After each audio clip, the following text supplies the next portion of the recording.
So yeah, over to you, Aman. You can start now. Yeah. Awesome. Thank you. Thanks for the warm introduction. And yeah, so folks, the topic for today is going to be LLM as a judge, also known as Autorators. And we're going to go over a lot of different aspects of why we're going to start off with the motivation. If you look at the lecture agenda on the right, you'll see going in clockwise direction, beginning with the motivation. We're going to discuss why we need an LLM as a judge, what kind of use case or purpose does it solve? And then we're going to talk about moving on from the why, we're going to talk about the what. We're going to talk about the architecture. We're going to talk about the key areas, the core concepts that are needed to set up an LLM as a judge. And as we talk about the what, I'm gonna give you guys an overview of a couple of things and key background areas needed before we actually delve into, an example or, talk about prompts and, the how, which is, how do you actually set up an LLM as a judge? And one of the key background areas is learning to rank, LTR.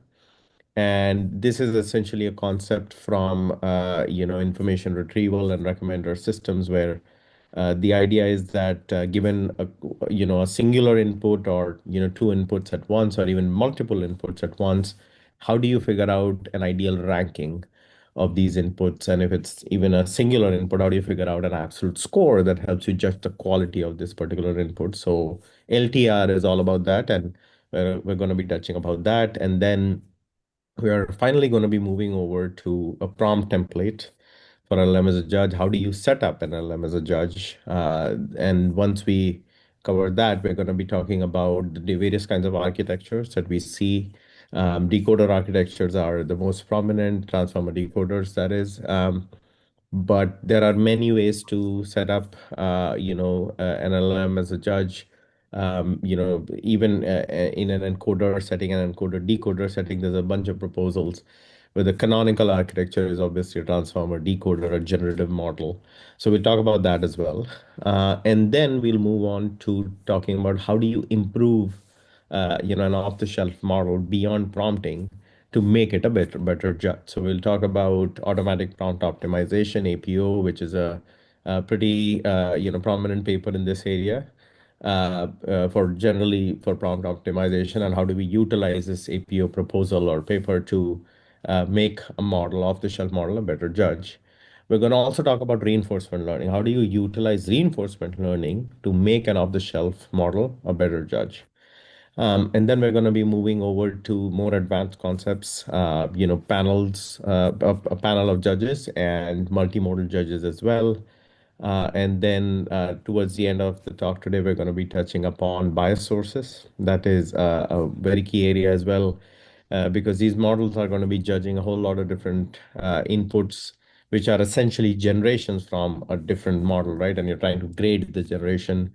So that's a very common use case, which basically means if there's it's important for us to understand what the key sources of bias could be in a system like this to be able to debias and work towards making sure that we're offering judgments or assessments that are free of known sources of bias. So we're going to be talking about some of those sources of bias as well.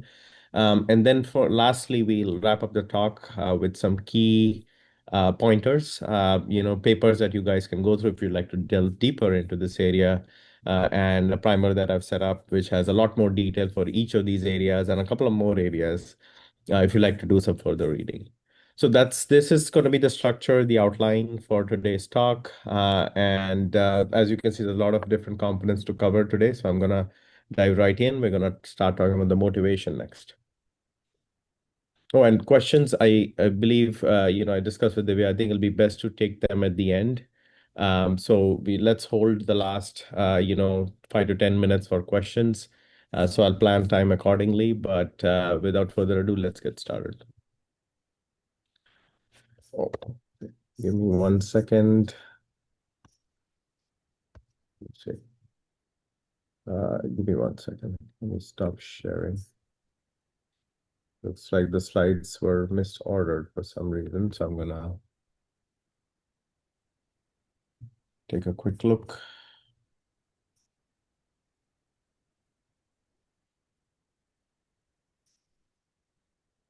Yeah.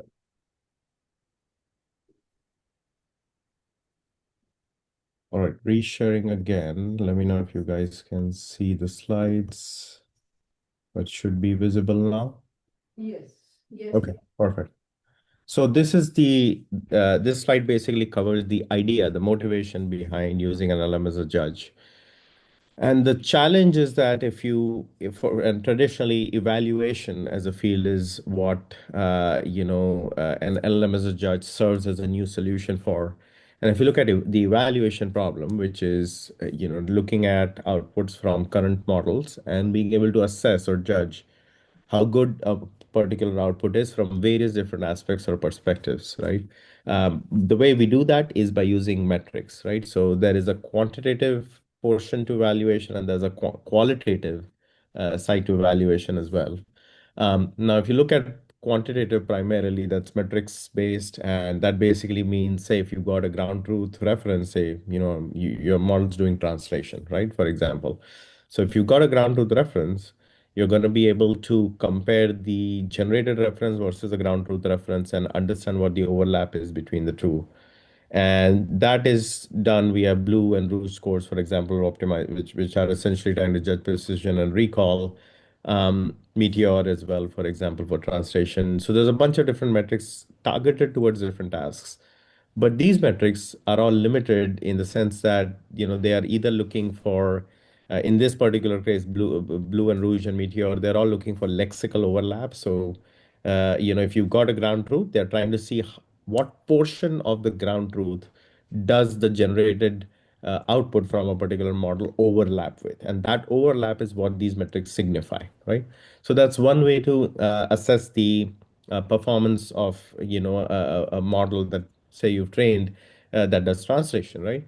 But the challenge here is that you want to go way beyond lexical overlap. You just don't want to look for overlap in terms of, n-grams, but you want to get into semantic overlap, right? To understand if the meaning that was being conveyed by the ground truth reference versus what was generated had some similarity, right? So we've had a couple of metrics that have tackled that problem too. BERT score and mover score are a couple of papers in that regard. But at the end of the day, you're very limited in terms of what you can really, assess just by sheer traditional metrics alone. Which is why because you can't do a multi-dimensional evaluation, right? You can't look at coherence of the generated output versus the consistency, the formality, whether it was readable or not, for example. Whole lot of these different dimensions to be able to evaluate would require independent metrics. And if you look at an LLM as a judge, the idea is essentially that if we can specify a whole bunch of these evaluation criteria as a prompt to a model and give it a scoring rubric for each criteria to basically say, hey, for a particular criteria, say coherence of the generated output, give me a score between 1 to 5, right? Like, say a Likert scale. And then be able to figure out, how good or bad the output is by also giving it a few short examples in the prompt, right? Showing it, teaching it what a one would be versus what a two would be versus a three, beyond just specifying a description of each notch on that scale. So if you put in a prompt like this, as we'll see in the later slides, an off-the-shelf generative model, an LLM, is able to do a whole lot and give us scores for inputs that are fed into the model. So that's the entire idea about an LMS judge, being able to go beyond traditional quantitative metrics and do a lot more, be able to judge an output from various different dimensions and come up with a score. And eventually, once you've got scores for each criteria, you can obviously fuse them together with averaging and such, and be able to generate one score that signifies the goodness, or how effective a particular output is, based on the criteria that matter to you, right? So this is the entire pipeline. um, Now the good thing here is that, the a setup like this can judge a whole lot of different scenarios as long as you can specify evaluation criteria, and these criteria can be to some extent pretty open-ended as well, like I said. But traditional metrics do have some of those limitations, open-ended evaluation. Especially things get especially more challenging if you were to be grading visual outputs, for example. So if you have a text to image or a text to video model, coming up with a whole bunch of metrics for evaluation is very challenging. We only have a couple of them, for such models, say Fresher in inception distance, and a couple of inception score metrics are pretty common, which essentially look at features from a pre-trained model and try to figure out, how close your particular generation is based on the features that, it's extracted from a pre-trained model. Things are, very limited in that regard. With text, we still have a whole bunch of metrics that we typically use for evaluation, but as you go into other modalities, this is even bigger of a problem.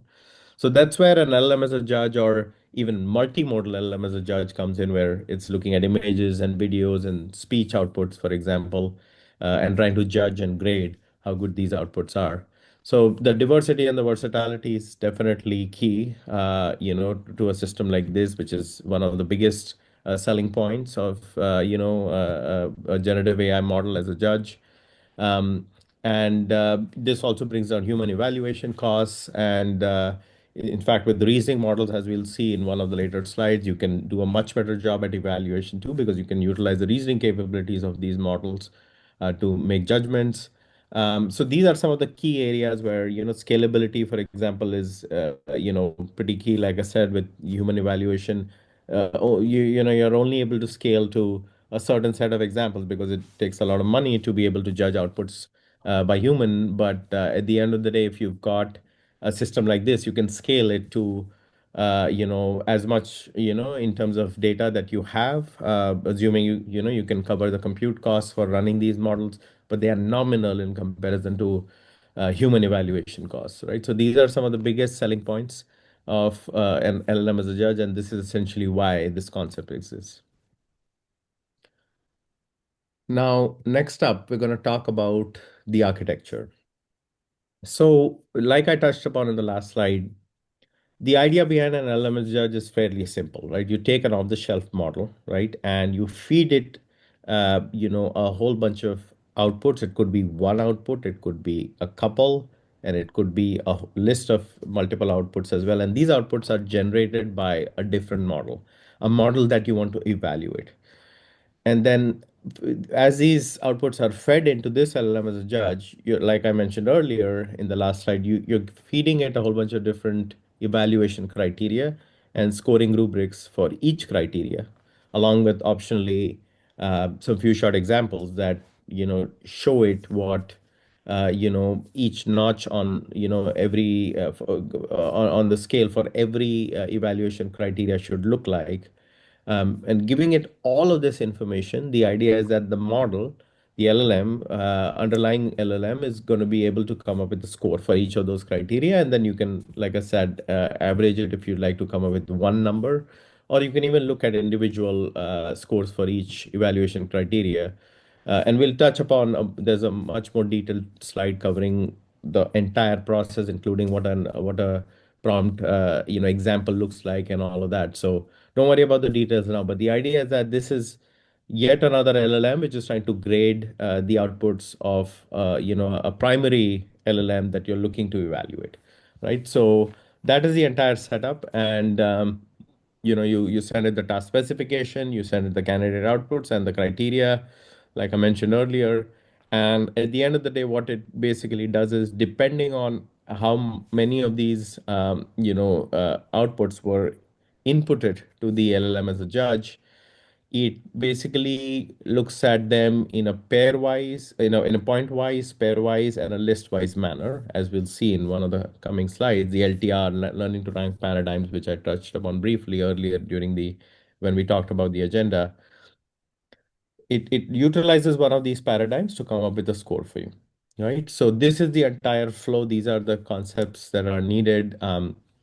Now, going beyond just scores, some recent proposals have also started looking at outputting rationales, right? To, for us to understand why the model came up with a particular score, why it graded a particular example lower than another example, for example, for instance. Um, And not only does this rationale help us understand what's going on, but it actually makes judges even better at the entire task of assessment and evaluation. So we've seen some of that as well in the field. So it is fairly common right now to ask for a rationale as well. Um, and the idea is that with an off-the-shelf model, you can absolutely get this done, but you can actually take it one step further and you can teach this LLM as a judge how to do better assessments and evaluations as well by making them go through a learning process or even a prompt optimization process, as we'll touch upon later. um, but this is currently the structure, the entire flow that we follow. And but with that also there's a couple of key challenges where there is prompt sensitivity as well, as we see with any model. Where making slight changes to the prompt, you could see a drastically different output. And there's a whole bunch of different biases as well that creep in, which we'll touch upon in a dedicated section towards the later end of the talk. But roughly, this is the flow in terms of having a main model generate outputs and an LLM as a judge consuming those outputs and offering evaluations based on how you've specified the criteria and the scoring rubrics for each criteria. All right, with that, now let's start looking into learning to rank for evaluation. And briefly mentioned this as well on the last slide. The idea is that LTR is essentially a concept that has existed for a long time. This has nothing to do particularly with LLM as a judge, but in any kind of an information retrieval or search,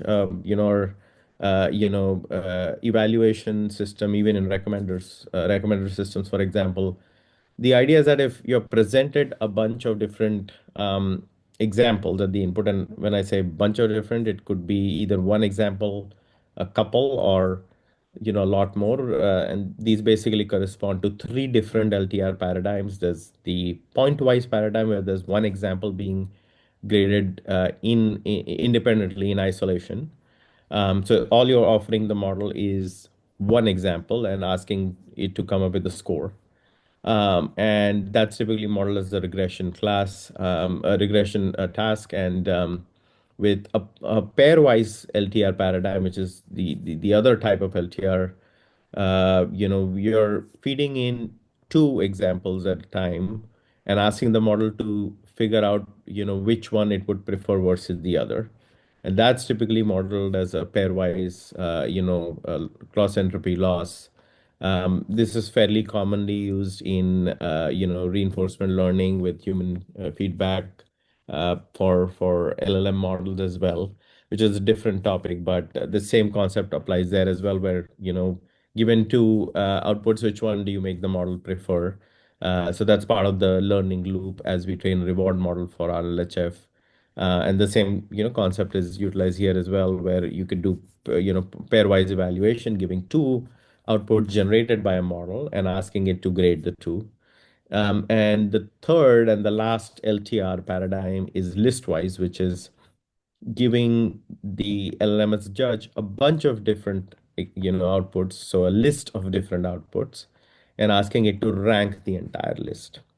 So these are the three paradigms: pointwise, pairwise, and listwise, as far as LTR is concerned. But the idea and the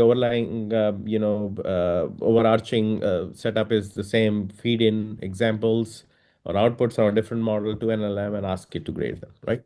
Um, Now, this is by using LTR, we're essentially modeling the entire evaluation task as a ranking task. That is how LLMs as judges function. Um, and this is a principled framework, if you think about it, right? A standard concept that has existed for quite a long time in information retrieval, and we're basically repurposing it here for the sake of evaluation via an LLM as a judge. So this was a quick overview of what LTR is. I have dedicated slides now covering each different aspect in detail: pointwise, pairwise, and listwise. So let's take a look at the figures on the right, where I've basically defined the mathematical formulation for pointwise LTR, which is essentially, a query going into a model. So if you look at F theta, which is the judge model, it's receiving in the task specification, or aka the prompt that's being fed into the model, and it's given only one candidate output to judge, X of I, right?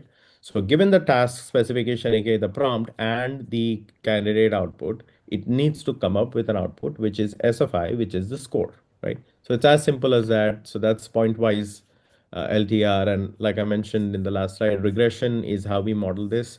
So because at the end of the day, you just need a scalar value, right? A score. Say, if you look at the example that I've given, on the bottom right portion of the slide, so you'll see that, the task is to summarize a particular paper, and there's three different candidates, right, that are being judged, which are outputs from a different model, right? So candidate A is summary with correct contents. Candidate B is a summary with missing key points, while candidate C is a hallucinated summary. So if you feed these three options one by one, right, in isolation, independently to a judge model, what kind of score do you get, right? So you see some example scores there. The numbers don't matter here. But what I'm trying to show here is that each output is scored independently. That is a keyword here. So that's essentially the basis of what makes an LTR algorithm pointwise, right? You look at each example in isolation with no correlation with any other example, and then just come up with a scalar value, a score.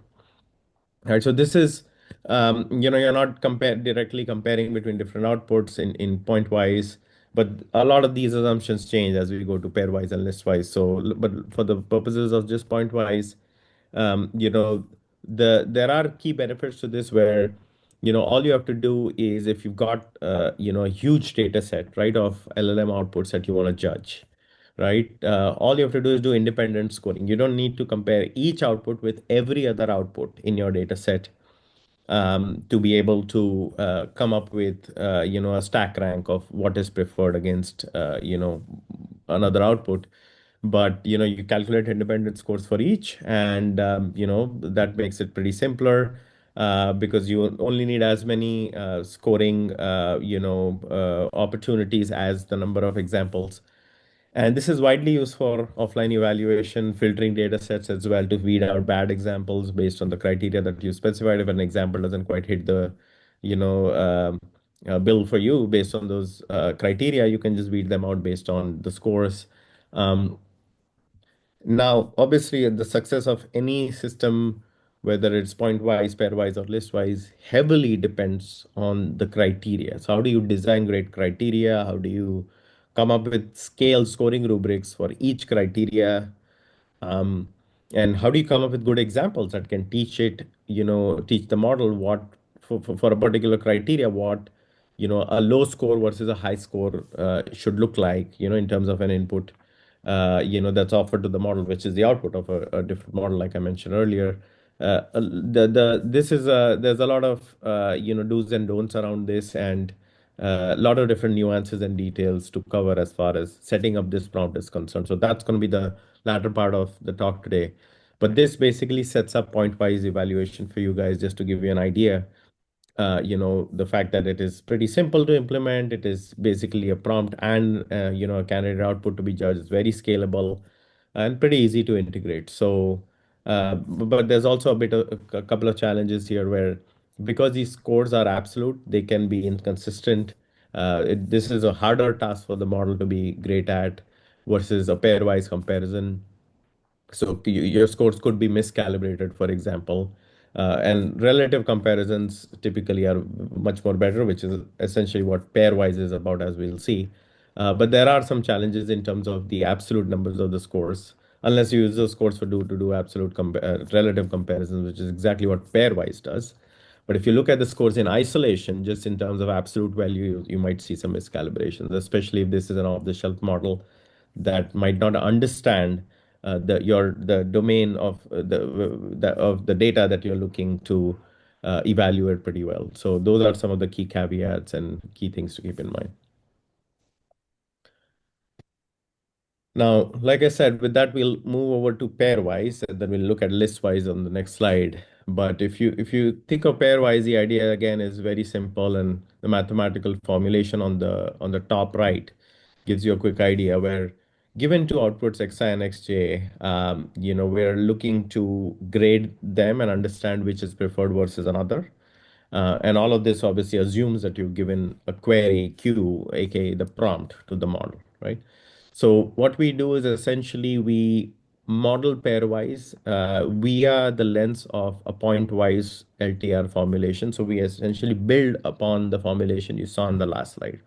And the way you do it is simple. You take SI and SJ, which are pointwise scores. So these are individual scores for the examples xi and xj. You subtract them, you calculate the difference between them, and then you convert them into a probability value with the sigmoid function, which is why you see the equation on the right, the sigmoid of si minus sj. So that's how the pairwise evaluation is set up. Um, so this is yet another way of using an LLM as a judge, where you basically given two examples and you ask it to figure out which one it would prefer versus another, right? Now, as you run inference on these models, if you prompt a ChatGPT or a Claude model right now and give it two examples and ask it to prefer one over the other, it's going to give you generative output and say, okay, I prefer output A versus output B, for example. Now, but as these models are trained, they are trained to basically internally predict scores for A and B, and then, calculate, convert that into probability value and make sure that the probability value goes beyond a certain threshold, and let's say zero point 0.5, for example. And that is how we judge if a model is being trained right during training time, because essentially at training time, it needs to be able to model the pairwise problem as, to a sequence of pointwise problems, right? By judging xi and xj independently.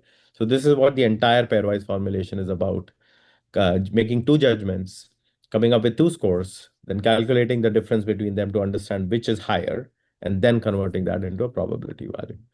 So that is and if you look at the loss function that's used, this is exactly what it is that we just talked about.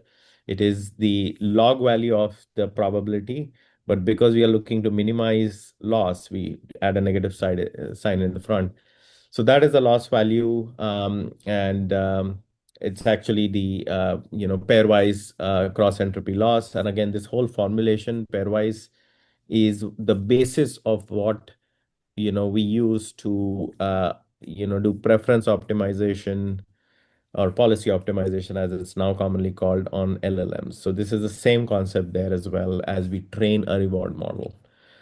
This is exactly the loss that is also used in training the reward model that's very commonly used in RLHF, which was one of the earlier proposals for PPO based LLM alignment. So that is these concepts share a lot of different application areas. But LLM as a judge again has a similar problem statement where you can feed in examples and judge outputs, right? So this is leveraged here as well. Now, if you look at the example that's given there, the task is to explain gradient descent, and we've got candidate A, candidate B. Candidate A basically has a clear explanation. Candidate B has a vague explanation.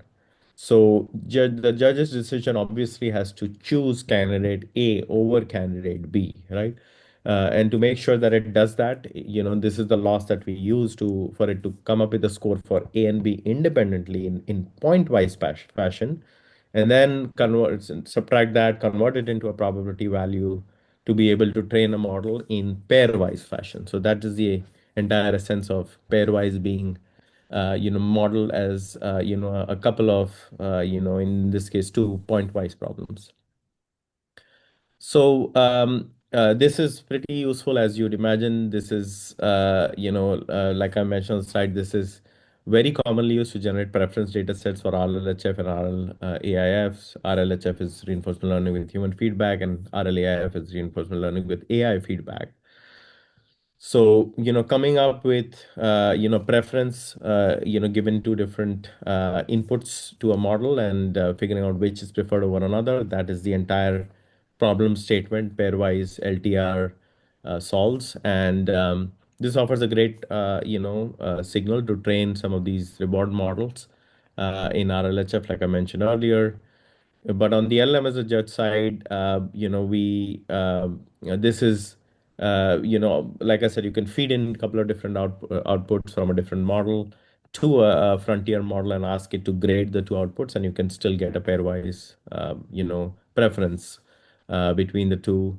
So this is shown to have higher correlation with human judgments because pointwise has the calibration issue where the scores can be miscalibrated, but we don't have as much of that in terms of pairwise. So, there's definitely higher agreement that we see, but it does require multiple different comparisons, much more than pointwise, and it does increases evaluation costs for that reason. So this is the entire essence of pairwise. And the next up, we'll move over to listwise, which is another, which is a generalization of pairwise to many different, output candidates that need to be evaluated. So if you look at the formulation on the right, you'll have the query, and you have a bunch of different, X subscripts going from 1 to n. And the idea behind the model is to optimize for a particular ranking given all of these different candidates, and be able to come up with a ranking that is ideal. The way we evaluate the idealness of the ranking is typically with a metric like NDCG, a normalized discounted uh, cumulative gain, which is a very common metric used in recommender systems and search systems to judge the quality of a ranking given a whole bunch of different inputs. So if you look at the example on the bottom right, the task is to figure out the best answer to the user question, and there's a whole bunch of different candidates, A to D, so four candidates. And the idea behind listwise is to come up with a ranking of which one's better than the other over the entire list. And the way we do that is by coming up with a relevance score, right? So C here as the highest score, followed by A, D, and B. That is the grading that listwise in this case came up with. But everything is powered by a score, and then you basically calculate NDCG on these relevance scores to come up with comparing with the ground truth relevance, figure out how close the particular relevance is and the model graded versus the ground truth. So that's the idea behind NDCG. And the key selling point here is that the listwise gives you a measure of global ranking quality, and but the challenge here is that it is computationally expensive and harder to scale compared to the prior two proposals. So there's pros and cons, obviously, but these paradigms all solve different problems depending on the number of inputs that are offered, the number of candidates that are offered, right from one candidate, for pointwise to two candidates for pairwise to as many candidates for listwise. So these are the three key LTR paradigms. Now, let's take a look at the prompt template for LLM as a judge. I'm just taking a look at time here. We're pretty short on time, so I'm going to breeze through the slides and then we can take questions later. But this is an important aspect of the talk. The most important aspect is what I'd say. So let's cover this, quickly. And, I do want to give you guys an idea of an ideal prompt looks like as you try to utilize an off-the-shelf model as a judge. So the idea here is that if you take a decoder model, and which is essentially all of these models out there right now that are LLMs, right from GPT to Claude to any of the others. The idea is that you can give it a natural language prompt. You can specify the task description, you can specify the evaluation criteria and scoring rubrics. And at the output, you get a score for each of those criteria graded on each of those rubrics that you offered for the particular criteria.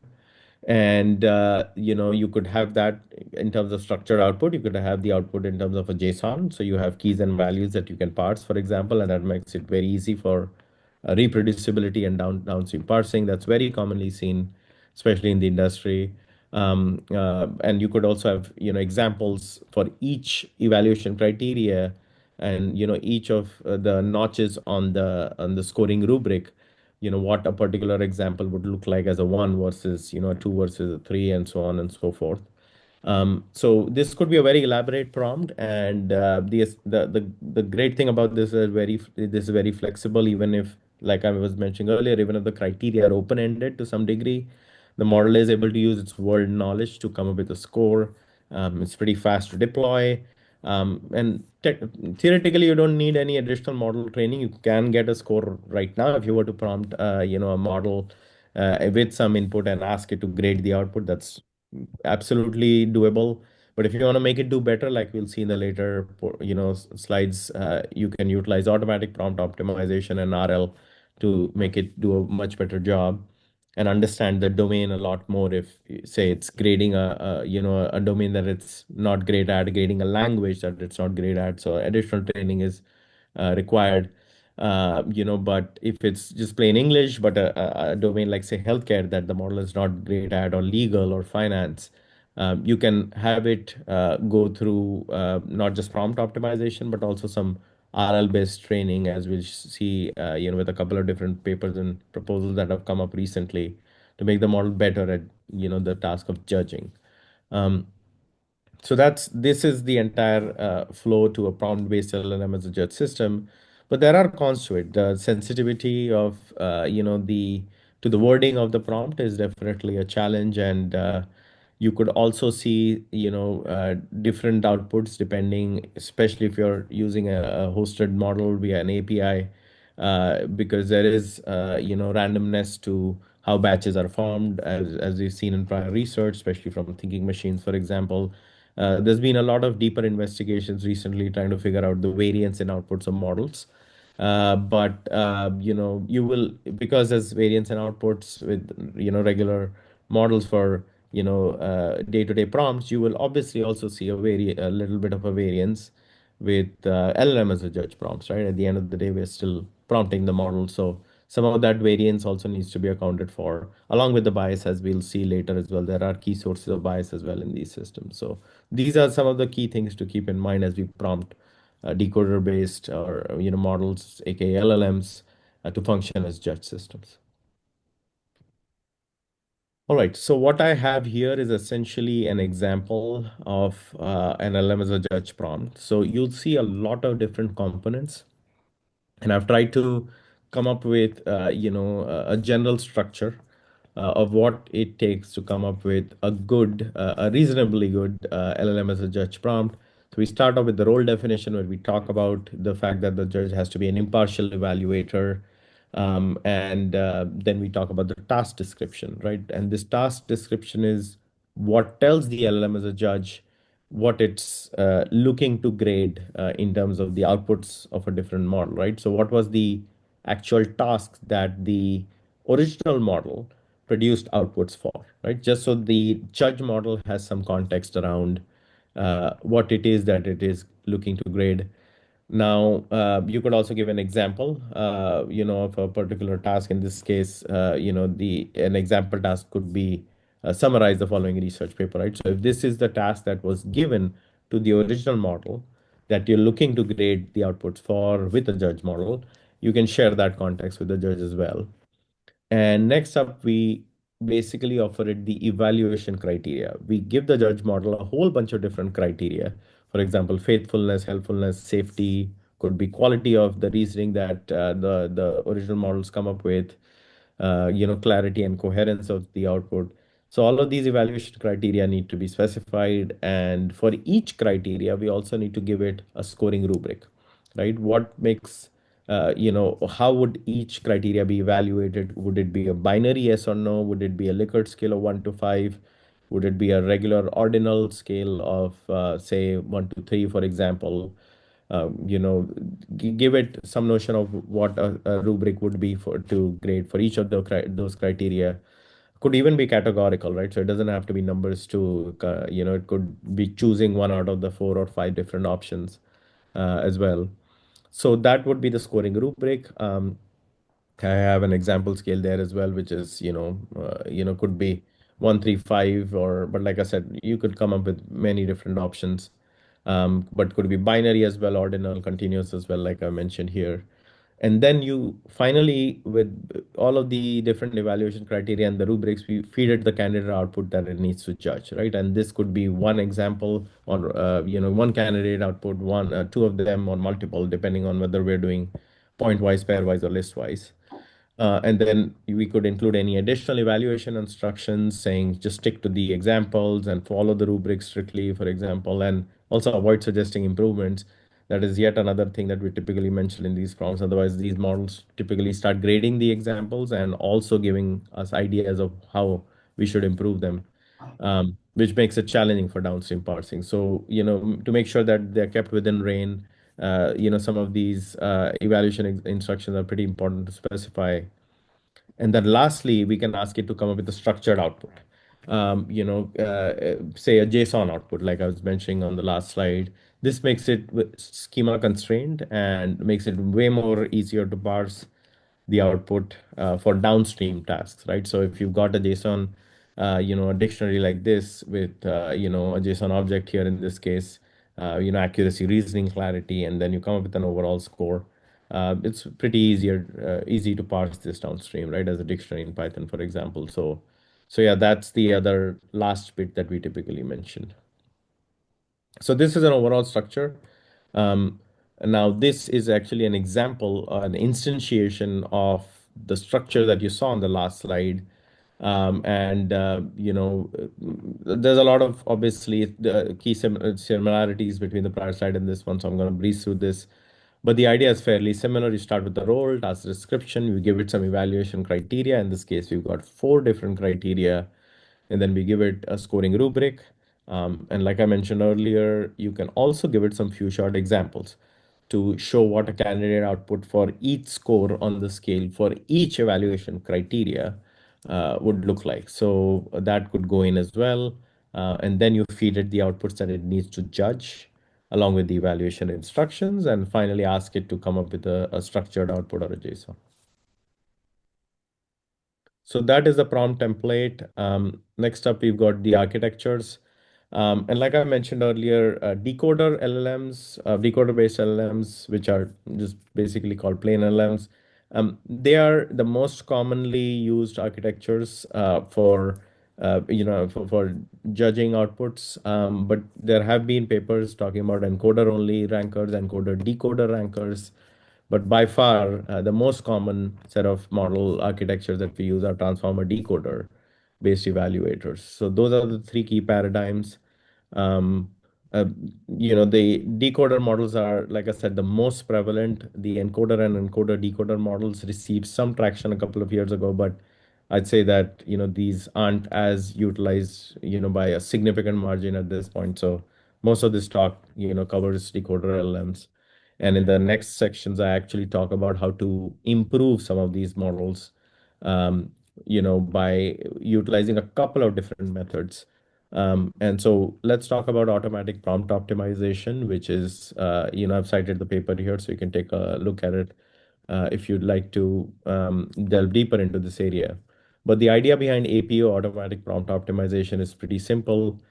Given a particular data set that's labeled in terms of the judgments, um, you know, APO basically comes up with a pipeline that refines the seed prompt, the original prompt that you give to a model, and it refines it with feedback that the same model generates at every step of the way, and makes changes to the prompts iteratively to make it align with the outputs that exist in the annotated data set that's available. Now, APO can be used for practically anything that has a whole bunch of a couple of hundred samples, I believe, is what they utilize in the that was the lowest number that they utilize in the main paper. But you could use this for all sorts of things. And LLM as a judge, because it's prompt driven, is a fair application area for APO. So that's one key idea. The other key idea is to use reinforcement learning. And there are a couple of different papers that have come up recently about using RL to make, LLMs better judges. J1, for example, is a recent paper that came out from Meta, which basically utilizes RL to generate reasoning traces before verdicts, and also comes up with ways to reduce things like positional bias, as we'll look at in a couple of slides.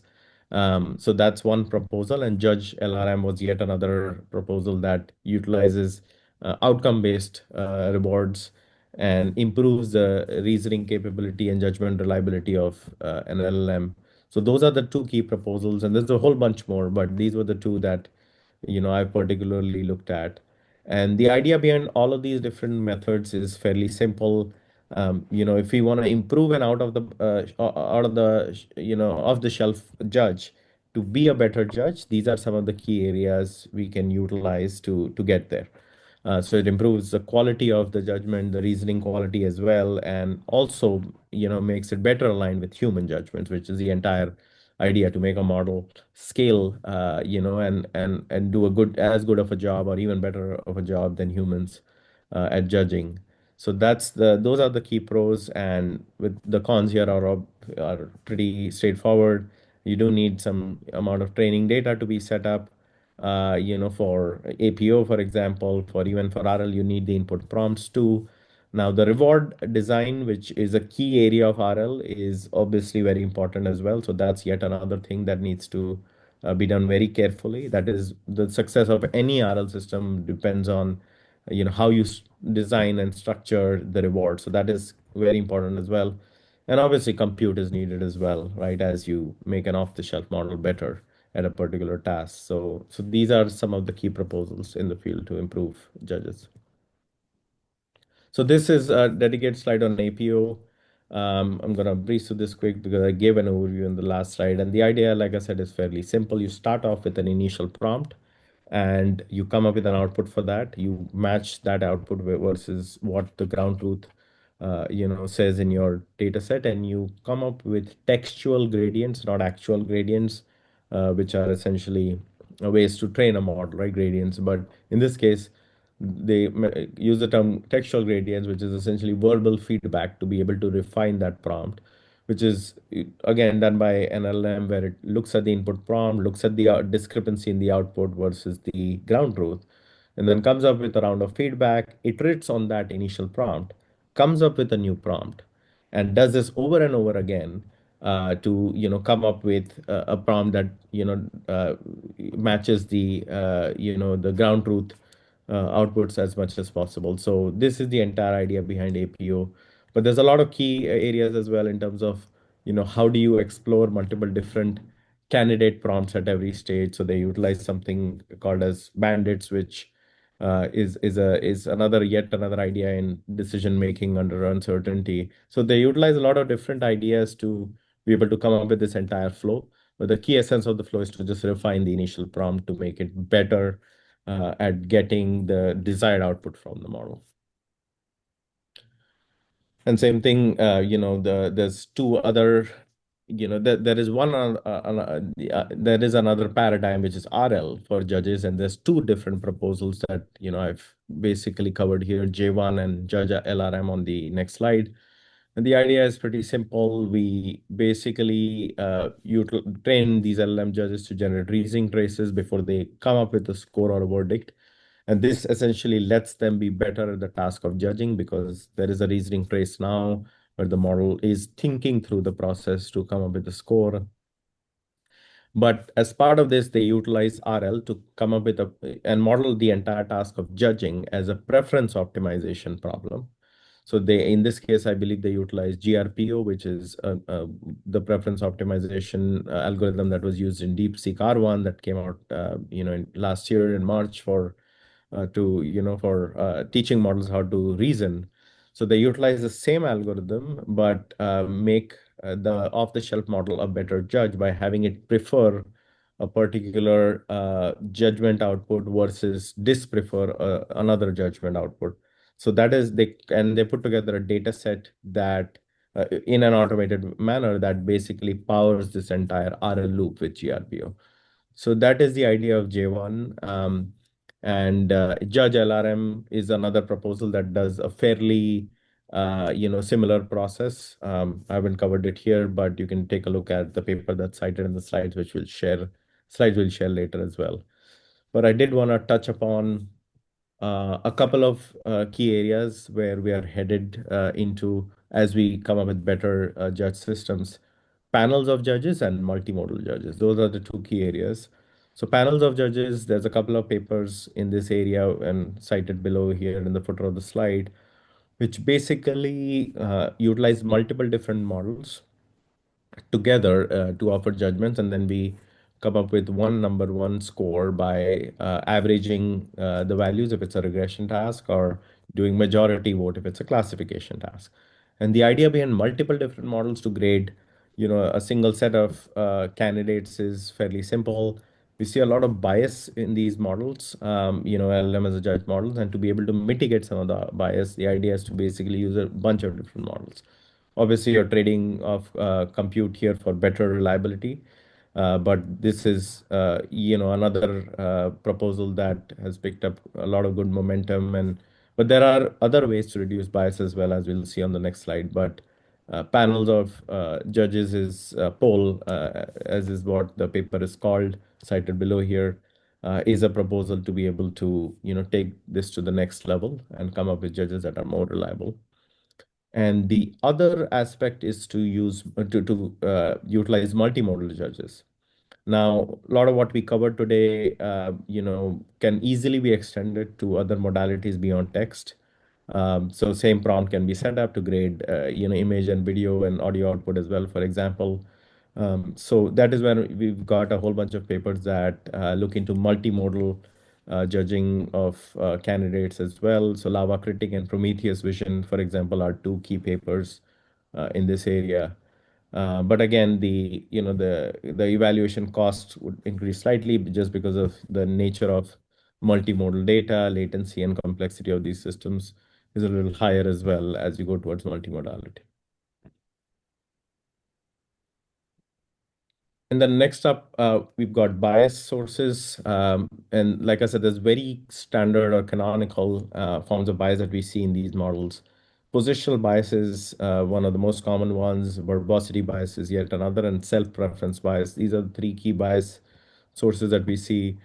And to give you guys a quick idea of what these three are, positional bias is basically when, a couple of different outputs, say pairwise outputs, are fed to a particular model to judge, and it always favors one or the other, the first or the second, depending on the ordering. So what we do is during training to mitigate positional bias, we actually, show the model these outputs by shuffling through their positions intentionally, and then making sure that they don't overfit to the particular location or the ordering of these candidates, but actually grade the outputs other than just preferring the first or the second in this case. Um, so that is positional bias. Length and verbosity bias is where a judge model prefers longer responses, even though there is, the additional content that exists in the longer response does not quite offer any added value. So that's, another challenge. And again, the way we mitigate that typically when we're training these models is to show the model, outputs that have various different lengths, and then, in the form of, say, but by randomizing, these lengths during training. So the model intentionally, does not pick up on the length of the particular candidate as a signal, but looks at the contents and the quality of the candidate, to judge how good or bad it is. And self-preference is basically a judge, rating outputs from their own model family much more favorably. So that's something that we see as well. So those are some key challenges. Prompt sensitivity is yet another challenge that I've touched upon earlier. Um, and hallucinations, being able to pick up on those from the outputs of the main or primary model, that's another challenge. Um, and the other thing to keep in mind is the success of this whole system totally depends on how good how objectively you specify your evaluation criteria and the scoring rubrics. So any weaknesses there, any ambiguity there, in the evaluation criteria is definitely going to be an area where these models can go wrong with, and can go through reward hacking as well. So that is one key thing to keep in mind. But these were some of the challenges and the biases that we see, which can basically distort, rankings and reduce, the alignment that we see with human judgments as we set up these judge models. All right. And with that, we've got that brings us to the end of the talk. And what I've done here is basically put together a list of different papers that you guys can delve deeper into, and we'll make the slides available after the talk. So feel free to go into detail in these key areas. These are some of the most common, or the most prominent papers in each of these sub areas that I've listed. So I think it's a good idea to dig deeper. If you're particularly interested in a particular sub area, you can, go over these papers and develop a stronger background. Got some more papers here. I also, like I mentioned earlier, I got a primer as well that covers a lot of these concepts in next level detail. I understand these were a lot of different areas and topics to cover, so pretty dense. But if you'd like to delve deeper into the math and understand things in next level detail, I've linked the primer here as well. There's another primer on policy optimization as well, using reinforcement learning for LLM. So link that as well here. And with that, that brings us to the end of the talk. I realize that we went overboard a little compared to the time that we were allotted, but I'm happy to stay, for 5 to 10 minutes or so, and then take on more questions.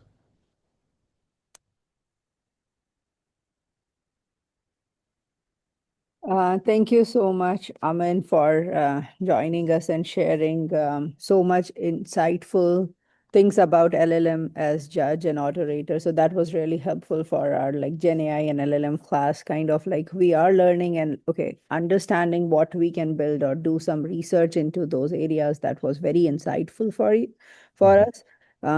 Thank you so much. And yes, I'll stop the recording and probably we can have some couple of questions if yeah, there are some questions students have. So yeah. Yeah, no, I'm glad this was helpful and happy to take any questions at this point.